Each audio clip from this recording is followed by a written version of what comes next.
جو لوگ اللہ پر ایمان لائیں، کہیں کہ ہمارا رب اللہ ہے، پھر اس پر جم جائیں، ان پر فرشتوں کا نزول ہوتا ہے۔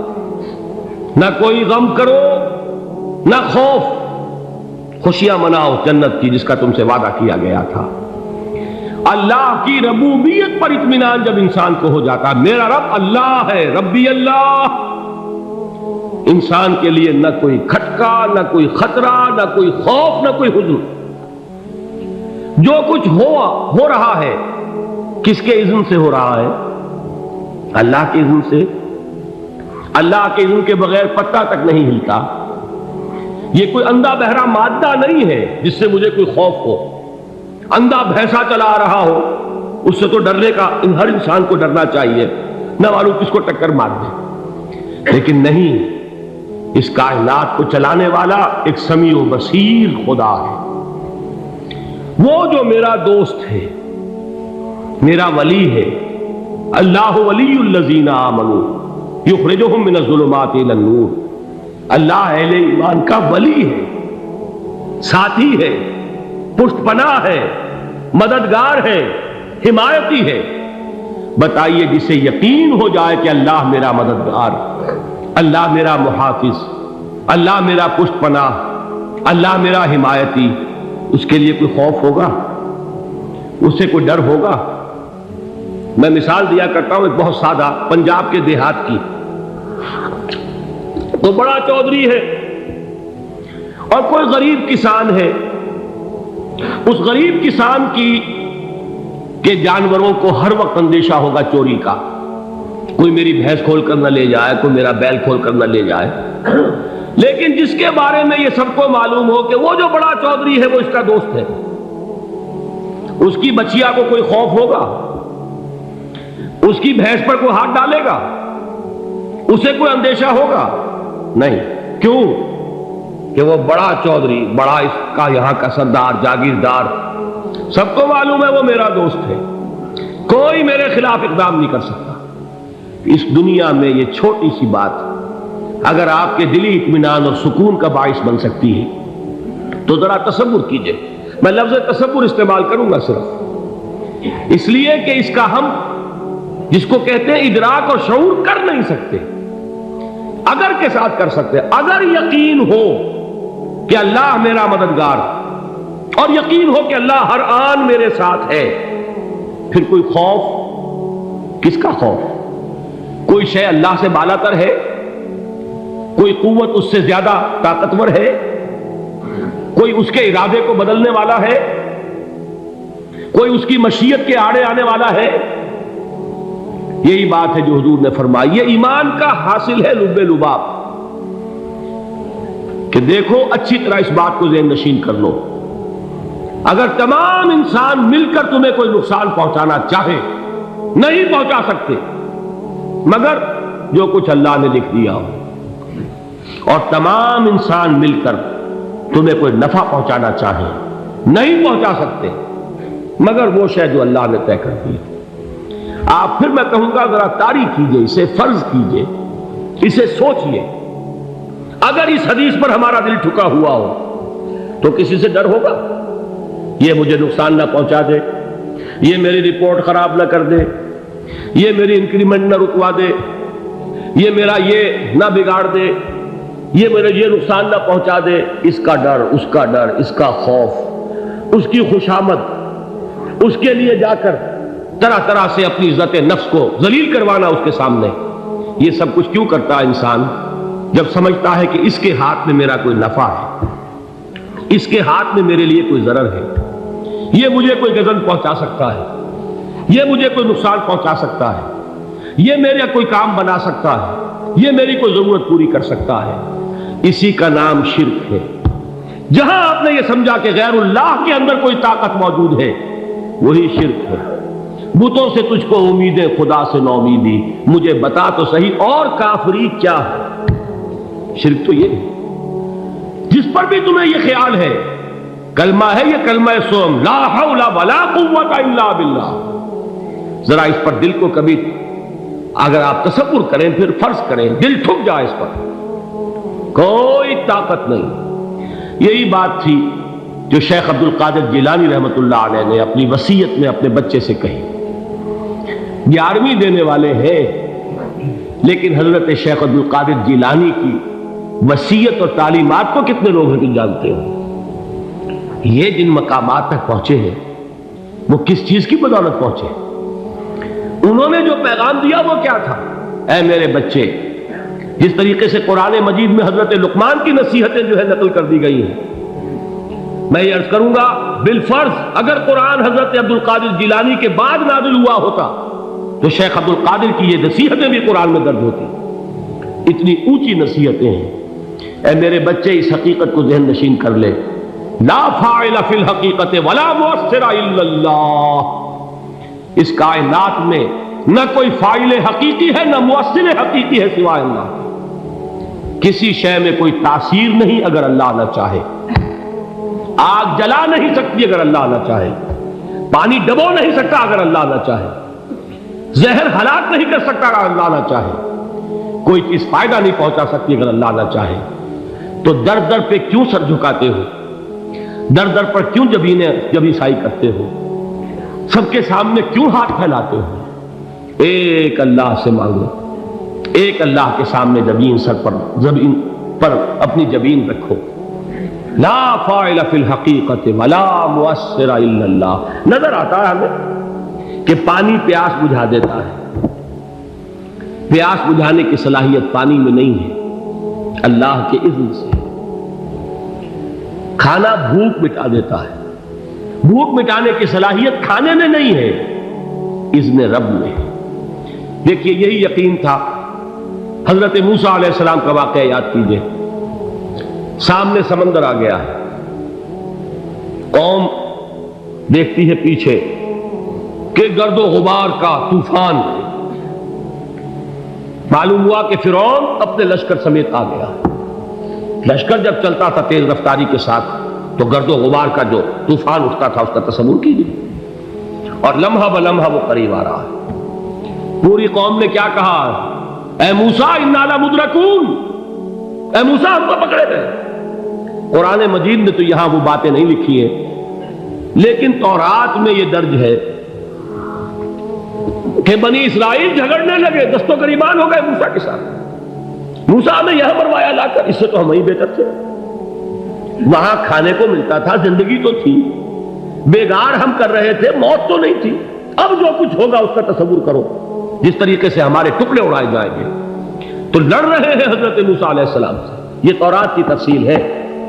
قرآن میں صرف اتنا آیا ہے، پریشان ہو کر انہوں نے کہا انا لمدرکون. موسیٰ ہم تو پکڑے گئے. اس وقت موسیٰ کا جواب کیا ہے؟ کلا ان معی ربی سیہدین. نہیں، میرے ساتھ میرا رب ہے، وہ راستہ دے گا. بتائیے کہاں راستہ نظر آ رہا ہے؟ یہ ہے ایمان بالغیب. راستہ نظر نہ آئے تب اللہ پر یقین ایمان ہے. جیب میں پیسے ہوں اور تب دل کو اطمینان ہے تو ایمان کس پر ہوا؟ پیسے پر، اللہ پر نہیں. جب وسائل و ذرائع نہ ہو اور پھر یقین ہو کہ اللہ مسبب الاسباب ہے، وہ اسباب کا پابند نہیں ہے، وہ اسباب کا محتاج نہیں ہے، اسباب اس کے محتاج ہے. اگر یہ یقین ہے تو اللہ پر ایمان ہے. یہ نہیں ہے تو تمہارا ایمان اسباب پر ہے، وسائل پر ہے، ذرائع پر ہے، مادیات پر ہے، اللہ پر نہیں. اس وقت کہاں راستہ تھا؟ کوئی راستہ تھا؟ سمندر ہے اور ادھر سے لشکر آ گیا ہے. کلا ان معی ربی سیہدین. اب دیکھیے ایمان کہہ دینا آسان ہے، ہوا معکم اینما کنتم. جہاں کہیں بھی تم ہوتے ہو اللہ تمہارے ساتھ ہوتا ہے. لیکن اس کا یقین قائم ہو جائے تو زمین و آسمان کا فرق واقع ہو جائے. یہی بات ہوئی حضور کے ساتھ. غار ہے، چھپے ہوئے ہیں محمد رسول اللہ اور آپ کے وہ یار غار ابو بکر صدیق رضی اللہ تعالی عنہ. اقبال نے حضرت ابو بکر کی شان میں چند اشعار کہیں صرف، لیکن واقعہ یہ ہے کہ بھاری بھاری نظموں پر اور قصیدوں پر بھاری ہے. طویل ترین نظمیں اور قصیدے ہوں ان پر بھاری ہے. ہمتیں ابو بکر کی ہمت جو ہے کشت ملت را چو ابر، جیسے بارش سے کھیتی اپجتی ہے، ابو بکر کی ہمت اور عزیمت اس امت کو اسی طرح سینچنے والی ہے۔ ثانیے اسلام و غار و بدر و قبر، وہ دوسرے تھے اسلام میں، دوسرے پہلے کون تھے؟ انا اول المومنین، حضور فرماتے ہیں سب سے پہلا ایمان لانے والا میں، دوسرے ابو بکر۔ ویسے ہمارے ہاں یہ چلتا ہے اختلاف، حضرت علی پہلے ہیں کہ حضرت ابو بکر پہلے ہیں، لیکن اس میں بڑی خوبصورت تطبیق قائم کی ہے علماء نے، اور بہت صحیح ہے۔ چار کے بارے میں فیصلہ ہی مت کرو کہ کون پہلے، ان کی ایک عجیب تقسیم کر دی ہے۔ آزاد مردوں میں، بالغ مردوں میں سب سے پہلے ابو بکر، بچوں میں سب سے پہلے علی، خواتین میں سب سے پہلے خدیجہ، اور غلاموں میں سب سے پہلے زید بن حارثہ۔ بڑی پیاری تقسیم ہے، یہ چاروں ہی پہلے ہیں، ہر ایک کے لیے اولیت ہے۔ اور واقعہ یہ ہے کہ اگر زمانی اعتبار سے تعین ہوگا تو پہلے خدیجۃ الکبریٰ آئیں گی رضی اللہ تعالی عنہ، کسی اور سے بات کرنے کی نوبت بعد میں آ سکتی ہے، پہلے تو اہلیہ محترمہ سے بات ہوئی، آتے ہی پہلی وحی ہوئی ہے، ابھی تبلیغ کا حکم نہیں تھا۔ کس کو بتایا واقعہ؟ ابھی اپنی نبوت کی تبلیغ کا تو حکم ہی نہیں آیا، واقعہ کس کا ہے؟ وہ خدیجہ کا ہے۔ جب کہا ہے کہ خشیت علی نفسی، مجھے اپنی جان کا اندیشہ ہے، تو کیا جواب دیا خدیجہ نے رضی اللہ تعالی عنہا؟ وہ صدیقۃ الکبریٰ ہے، صدیقات جو ہے خواتین ان میں چوٹی پر خدیجۃ الکبریٰ ہے رضی اللہ تعالی عنہا، اور صدیق جو مرد ہیں ان میں صدیق اکبر ہے ابو بکر صدیق رضی اللہ تعالی عنہ، لیکن صدیقات میں چوٹی پر۔ جب حضور نے فرمایا خشیت علی نفسی، کیا فرمایا، کیا عرض کیا، کیسے تسلی دی؟ نہیں نہیں، اللہ آپ کو ضائع نہیں کرے گا، آپ غریبوں کے ہمدرد ہیں، آپ مساکین کے تکالیف رفع کرنے والے ہیں، آپ بیواؤں کی سرپرستی کرتے ہیں، آپ مسافروں کی خدمت کرتے ہیں، اللہ آپ کو ضائع نہیں کرے گا۔ یہ یقین ہے اس خاتون کے اندر۔ خیر وہ ایک علیحدہ بات ہو جائے گی۔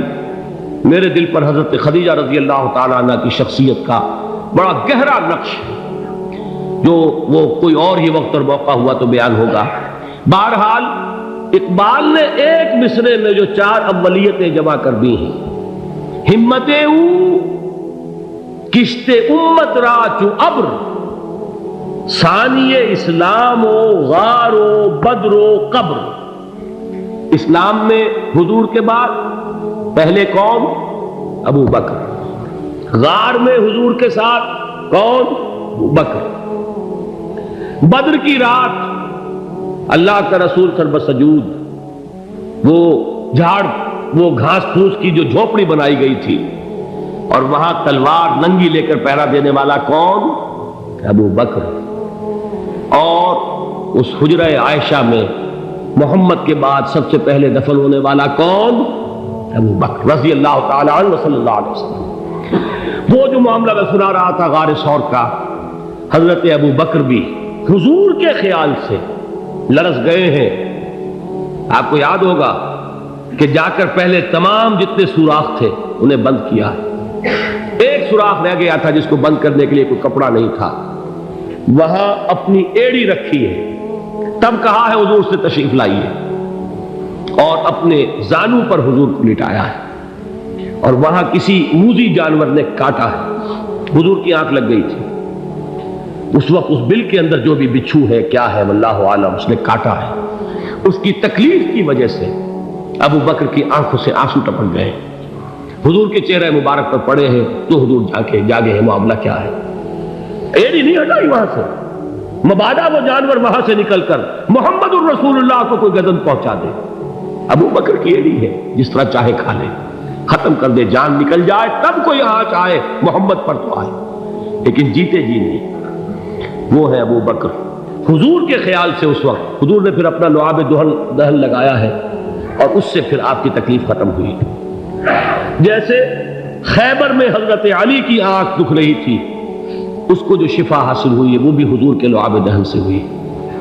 تو بہرحال اس وقت انہوں نے کہا ہے کہ اے نبی یا رسول اللہ، اگر اس وقت ان میں سے کسی نے غیر ارادی طور پر بھی اپنے قدموں کی طرف جھانک لیا تو پکڑے جائیں گے۔ کیا جواب تھا اللہ کے رسول کا؟ لا تحزن ان اللہ معنا، اللہ ہمارے ساتھ ہے، کیوں گھبراتے ہو ابو بکر؟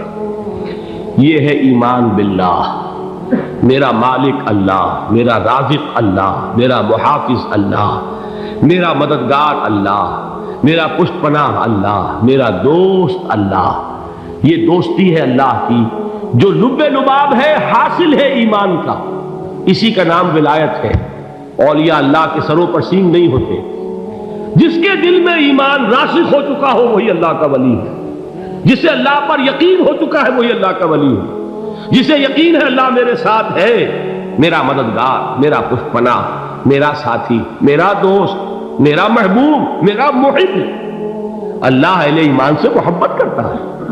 واللہ یحب الصادقین، ان اللہ یحب الذین یقاتلون فی سبیلہ صفا کانہم بنیان مرصوص۔